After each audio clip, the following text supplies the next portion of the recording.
اے پیغمبر کہہ دو کہ لوگو اگر تم کو میرے دین میں کسی طرح کا شک ہو تو سن رکھو کہ جن لوگوں کی تم اللہ کے سوا عبادت کرتے ہو میں ان کی عبادت نہیں کرتا، لیکن میں اس اللہ کی عبادت کرتا ہوں جو تمہاری روحیں قبض کر لیتا ہے،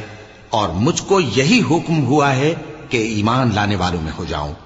اور یہ کہ اے نبی سب سے یکسو ہو کر دین اسلام کی پیروی کیے جاؤ اور مشرکوں میں ہرگز نہ ہونا، اور اللہ کو چھوڑ کر ایسی چیز کو نہ پکارنا جو نہ تمہارا کچھ بھلا کر سکے اور نہ کچھ بگاڑ سکے۔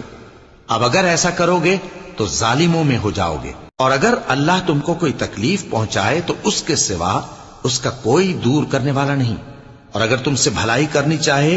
تو اس کے فضل کو کوئی روکنے والا نہیں۔ وہ اپنے بندوں میں سے جسے چاہتا ہے فائدہ پہنچاتا ہے، اور وہ بخشنے والا ہے، مہربان ہے۔ کہہ دو کہ لوگوں تمہارے